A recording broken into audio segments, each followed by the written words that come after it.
So today I'm going to be watching this video. It's the differences between Australia and the US.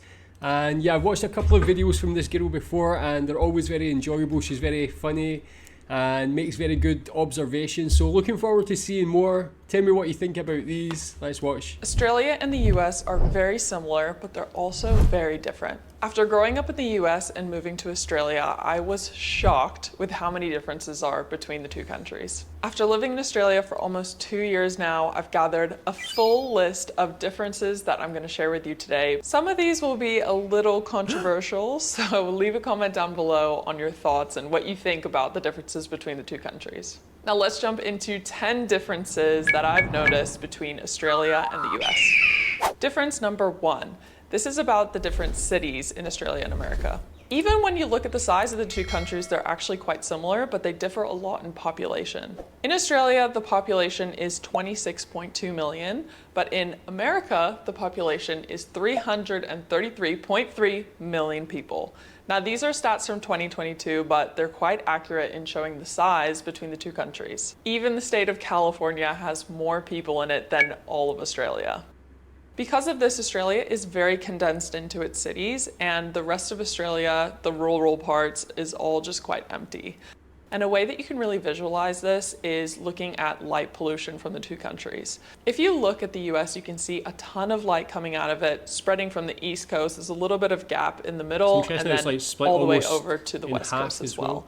But if you look in Australia, everything is just so condensed in those cities, and everywhere else just looks quite empty. What's going on in these places as well? What are these? Why are these so densely populated in comparison to the rest of Australia? Difference number 2, public holidays. In America, the public holidays are very government focused, where it'll be like MLK Jr. Day or Independence Day or George Washington's birthday, for example.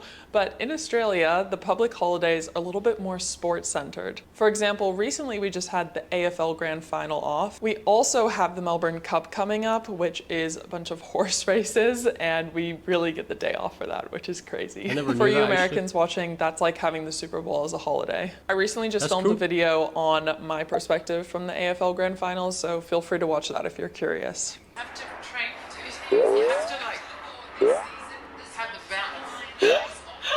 Difference number 3 is student debt. You might have heard some horror stories of Americans in thousands, if not hundreds of thousands of dollars in debt. The school system over there is quite expensive for universities, and it just keeps increasing. So if you're permanently living in Australia and you go to university, your university tends to be on the cheaper side when we compare it to US dollars. However, if you're a student coming from overseas, you do have to pay out of country tuition, which tends to be a lot more, and that's where Australian universities get a lot of their money from, is from international students. Now, one thing I found out which is quite interesting about how student debt is paid back. In America, when you get your student debt, it's a loan through a third party. However, in Australia, your student debt is paid through HECS. HECS, from what I understand, is like a government loan, and how you end up paying it off is actually it comes out of your paycheck directly. In your paycheck breakdown, where you have things like superannuation or the American equivalent 401k, maybe you have your other taxes coming out. But if you were a student and you had student debt, your HECS would be paid out from your direct pay. Because in America, you have to set up everything and make sure you're paying your student debt on time, where in Australia, it's all quite automatic. So I find it's quite a smart way for Australia to make sure people are paying back their student loans. I still have some student debt over in America, and it's so saddening. I wish it just came out of my paycheck, but no, I have to go send money over every single time. Difference number 4. Yeah, that's interesting. Well, I think in the UK it's the same as Australia, where it just comes off the salary. You have to be earning a certain amount before you have to start paying it off. Is that the same in Australia as well? What is the kind of average student debt? Is it something that's a real burden on people in Australia? I hear mostly about the US and how it's like quite crazy. A lot of people can be paying it off for a long time, and it's obviously a huge burden to their life. Is that the same in Australia? Do you have that pressure from that debt? Or is voting.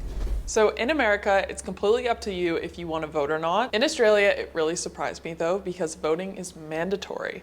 So because I'm an Australian citizen, when I came in, I had to vote. Otherwise, I would receive a fine in the mail saying you have to pay because you didn't vote. Because in America, there's a big emphasis on having the right to vote, and not everyone exercises that. But it was quite surprising because in Australia, you have to vote, otherwise you get fined. Number 5. Yeah, that one I really like it. I wish more places did that because it makes people take a bit more responsibility in their political view, educate themselves a bit more on policies and the viewpoints of the different parties and that sort of thing. Do you think there's any negatives to that system in Australia? And things like, obviously, with the recent US election, the big debate was having to show ID. Some states you don't have to do, some it's mandatory. With this law in place in Australia, do you still have to show ID when you go and vote? Is it computerised? Is there a system to it? Is it better organised than the US in your opinion? 5, ordering drinks. Okay, I want everyone to close their eyes and imagine that you're going out to the store. It's a really hot day, you're super thirsty, and you go up to Macca's. That's McDonald's for you Americans. And you go up to the person taking your order and you say, I would like a lemonade. What do you think you're getting? Are you thinking that you're gonna get a lemon juice, sugar, and water drink?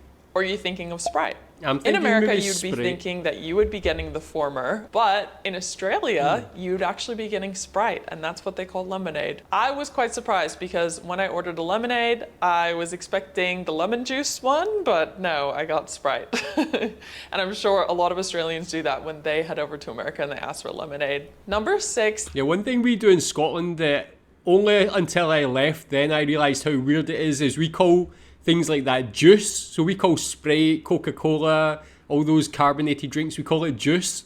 So you say, oh, I'm going to go to the shop and get a juice, and you buy a Sprite.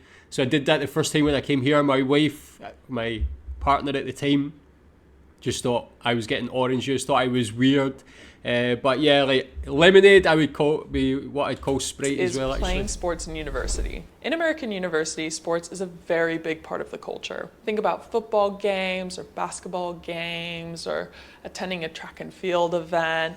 Everything is very sports centric. Even a lot of the fashion that I see now is related to American culture. There is just a big culture in America around sports, but then specifically at university, there is a large portion based on sports. So I was actually a college athlete in America. I played soccer over there. It's quite interesting because when you're a student athlete, you get given extra kind of perks. For example, you get to pick your classes earlier than other NARPs. NARPs is non-athletic regular person. That's what we would call non-athletes at school. And even though the universities say that you're not supposed to get extra perks, sometimes you find that there are little things that you get given. Obviously, there's lots that you have to sacrifice at the same time when you play sports in college, but there is still a bit of help from the university to make sure that's an easier process for you, and choosing classes is one of them. But one fun thing about playing sports in college is that you can actually get a sports scholarship. So I got a partial scholarship when I was there, so I have some student debt, but a lot of it was paid off through the scholarship. But in Australia, you don't actually get scholarships to go to school for sports, which I found quite interesting. It's mainly just academic and financial help that you would get in terms of a scholarship. So in Australia, if you are really good at a sport, you're normally doing it outside of school. Yes, they do have teams where you can play like soccer or you can play basketball with other people from your school, but it's not super closely organized to the school, and it's more recreational. It's not a professional team that's supported by the university. Number 7, how we store eggs. This is kind of a funny one because when I was in America, every time I'd be looking for eggs, you go to the refrigerated section. But I was shocked when I came to Australia and I was looking for eggs, and I was going around the store, loops and loops, just looking everywhere, just all in the refrigerated section. And I was like, do Australians not have eggs? What is this? I cannot find a single place to find eggs. And then I finally asked a worker where are the eggs, and she's like, oh, they're down in aisle 3. And I'm like, there's no refrigerators there. That's so weird, but whatever, I'll trust her. And I walk over to the aisle 3 and I find that the eggs are just stored on the shelf. And it made me feel like an idiot because of course, eggs are shelf stable. Like, they come out of a chicken on the ground, you know what I mean? There are other stores that I've been to in Australia that do have their eggs in a refrigerated section, but I just found it so interesting because I would never think that a grocery store would do that. I know it makes eggs last longer if you do refrigerate them, but I just kind of found it was quite surprising. Number 8, coffee culture and brunch culture. In America, it's quite normal for you to like go out for brunch and maybe get coffee with your girlfriends. It is still a normal thing to do, but since living in Australia, I definitely go to brunch and go get coffee way more than I was doing in America. In America, it's more seen as like a fast, quicker pace in terms of going to grab a coffee. It's normally like in a takeaway cup and it could be drip coffee. In Australia, the coffee culture is crazy, especially in Melbourne where I'm living now. All really focused around quality of the coffee. You would never see anyone going to Starbucks. There is a Starbucks in the city, but I don't really see anyone go to it, to be honest. There are so many other great coffee to try. So if you're American and you ever come to Australia and you buy Starbucks, know that I hate you. So with brunch in Australia, because there's no tip and because taxes is included, I feel like it's more affordable to go out for brunch. So that could be the reason that I just go to more brunches now that I live in Australia. I think it's more of a culture of slowing down a little bit, hanging out with your family, hanging out with your friends. I know that's still something that you do in America, but I feel like it's quite emphasized to do in Australia. I feel like the typical Melbourne girls weekend is Saturday morning, wake up, do a fitness class, and then go to brunch in your workout gear. I feel like I see so many people do that, especially when I used to live in Richmond. That was just everything that I would see on a weekend is girls walking around and guys walking around in their workout gear and then going to brunch and getting a coffee. Difference number 9 is UV protection. In Australia, it's quite known that the UV is really, really it's so bad, and people who come here from other countries just don't realize it and just get super, super sunburnt. In America, the UV is quite healthy, which is nice. So you normally can go out in the sun for a good couple hours and maybe with some light sunscreen, you don't really have to worry about it. But in Australia, you can get burned in like 15 minutes, which is crazy. Because of that, there have been a lot of campaigns on being sun smart. Their campaign was known as slip, slop, slap. So getting people to, I think it's like slip on a shirt, slap on some sunscreen, and slap on a hat. So because of that campaign, a lot of skin cancer rates went down in Australia. But at the same time, I think it's something like 1 in 2 Australians get skin cancer, which is very, very scary. If you're coming to Australia, wear a ton of sunscreen because the sun can really damage you. I even find that the quality in sunscreen is quite different from American brands than it is from Australian brands.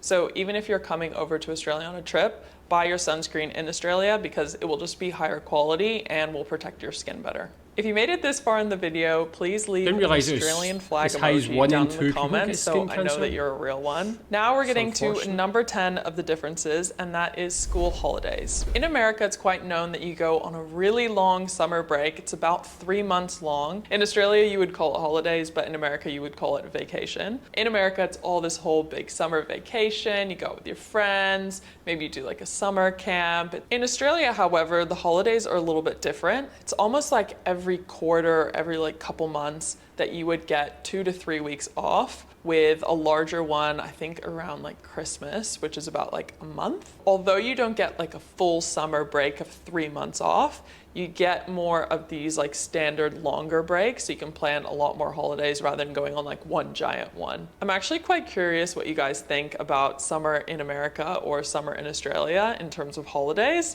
Which one would you prefer? Would you rather take a giant 3-month holiday, or would you rather take a bunch of smaller ones that are like 2 to 3 weeks? Leave a comment down below, I'm curious. An extra difference that I wanted to throw in is the flies and insects. In America, the flies are there, but they're just not as annoying and they're not as big. But in Australia, the flies are so huge and there's so many of them. It is so annoying. Like every time summer comes around, I forget how annoying the flies are. They just like stick to your face different and they just annoy you different, and I just hate flies. So at least I'm living in Melbourne where the flies aren't as bad, I feel like, but up north, like all the insects are crazy. I wish I knew that before coming to Australia for sure. So if you enjoyed watching this video of the difference. Is that the same for you? Are the flies and stuff really that bad? Yeah, like interesting differences. Like the more I watch videos like this, the more I see like, I feel like Britain and Australia just are very, very similar, and then America is just, its own thing, like, and when you see things about how even just the structure of how you have to pay for your student debt there, where you have to like go and set the thing up yourself, and when you hear about like the healthcare and everything, just seems like it's obstacles to be put in front of people to just lower their enjoyment of life. That's what I feel like when I see these videos and see the comparisons. Quality of life obviously is known that Australia has one of the highest, if not the highest in the world, a lot of the most livable cities, and it's just things like this just making life a bit easier for the people. Tell me what you think about these differences. Are these things you notice as an Australian as well? And is there any other interesting differences you think people should or would like to know about? Thanks.